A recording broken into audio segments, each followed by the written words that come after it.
Hello students, my name is Abhishek Shrivastava. Welcome to electro neutro. आज हमारा topic है force on a current carrying conductor line in a magnetic field. तो आइए शुरू करते हैं। यहाँ पर आप देख रहे हैं कि यहाँ पर दो तरीके के सोलेनॉइड रखे हुए हैं। सोलेनॉइड में क्या है कि एक सोलेनॉइड ए है और एक सोलेनॉइड क्या है आपका बी है। इनके बीच में एक मैग्नेटिक फील्ड डेवलप की गई है। मैग्नेटिक फ्लक्स लाइन सोलेनॉइड ए से सोलेनॉइड बी की तरफ जा रही है और एक करंट कैरिंग कंडक्टर को इसमें प्लेस किया गया है। हमको जानना ये है कि इस पे कितना फोर्स लगेगा और किस डायरेक्शन में लगेगा। दूसरा वाले डायग्राम में देखिए, एक नॉर्थ पोल एक साउथ पोल है और इन दोनों के बीच में magnetic flux lines north pole to south pole travel कर रही हैं। यहाँ पर भी हमको सेम यही चीज समझनी है। पहले वाले में हम लोग इलेक्ट्रोमैग्नेट्स का यूज कर रहे हैं, दूसरे वाले डायग्राम में हम लोग परमानेंट मैग्नेट का यूज कर रहे हैं। तो ये आपका परमानेंट मैग्नेट का है, ठीक है, परमानेंट मैग्नेट का। ठीक, आपको डायग्राम से देखने से समझ में आ रहा होगा।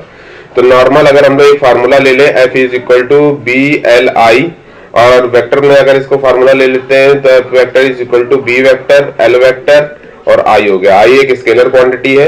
इन दोनों के बीच में क्या होगा, क्रॉस प्रोडक्ट होगा। और इस क्रॉस को अगर हम लोग देखें तो यहाँ पर एक थीटा एंगल इन दोनों के बीच में आएगा, जो कि मैग्नेटिक फील्ड डेंसिटी और कंडक्टर के बीच में है, एल के बीच में। तो यहाँ पर थीटा क्या है, एक एंगल है जो vector B and vector L के बीच में। ठीक है, इसको अगर हम लोग रिप्लेस करें तो F इज इक्वल टू क्या हो जाएगा, B L I sine theta. ठीक, तो इसको थोड़ा समझ लेते हैं। मान लीजिए कि एक नॉर्थ पोल है और यहाँ पर एक साउथ पोल दिया गया है। यहाँ पर एक कंडक्टर रखा हुआ है और ये कंडक्टर जो है वो ऊपर की डायरेक्शन में जा रहा है। मैग्नेटिक फील्ड लाइंस जो है वो north pole to south pole की तरफ जा रही हैं।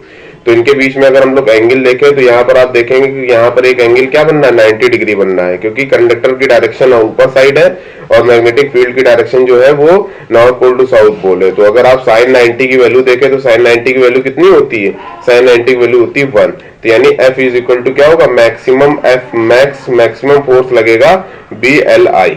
ठीक है, इसी तरीके से हम लोग अलग अलग डायरेक्शन पे इनकी वैल्यूज को कैलकुलेट करके फोर्स की वैल्यू को कैलकुलेट कर सकते हैं। अब हमको कैसे पता चलेगा कि इसमें फोर्स किस डायरेक्शन में लगेगा, तो हम लोग फ्लेमिंग लेफ्ट हैंड रूल का यूज करेंगे इन मोटरिंग कंडीशन पे जब करंट कैरिंग कंडक्टर को प्लेस करते हैं।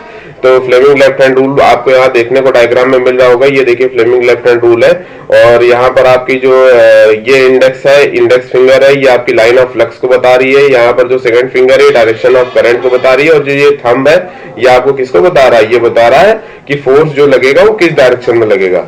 तो अगर इस तरीके से अगर रखा हुआ है और करंट जो है वो अंदर की ओर जा रही है, तो करंट अंदर की ओर जाने केस में क्या हो जाएगा, आप ये एक चीज ये समझ लीजिए कि करंट अगर अंदर की ओर जाएगी तो फोर्स जो है वो नीचे की ओर लगेगा। और करंट अगर बाहर की ओर आ रही है, जिस तरीके से जो डायरेक्शन ऑफ करंट है, आप लेफ्ट हैंड को अपने रख के देख सकते हैं। करंट अगर बाहर की ओर जा रही है तो फोर्स कहाँ लगेगा, ऊपर की ओर लगेगा, क्योंकि आपकी मैग्नेटिक फ्लक्स लाइंस की डायरेक्शन बिल्कुल कांस्टेंट बिल्कुल बनी हुई है। ठीक है, तो इस तरीके से हम लोग मोटर की कंडीशन में मोटर की रोटेशन की डायरेक्शन को देख सकते हैं फ्लेमिंग लेफ्ट हैंड रूल से। और फ्लेमिंग लेफ्ट हैंड रूल में बस आपको ये याद रखना है कि मैं जो आपका ये इंडेक्स फिंगर है, लाइन ऑफ फ्लक्स को, जो आपकी सेकंड फिंगर है या फिर मिडिल फिंगर भी इसको कह सकते हैं, ये डायरेक्शन ऑफ करंट है और जो आपका थंब है ये आपकी लाइन ऑफ फोर्स की डायरेक्शन को रिप्रेजेंट कर रहा है।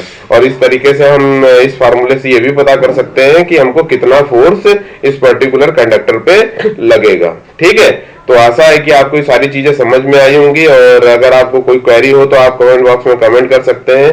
और अगर आपको वीडियो अच्छा लगा हो तो इस वीडियो को लाइक करिए, चैनल को सब्सक्राइब करिए। मिलते हैं नए टॉपिक के साथ। Thank you.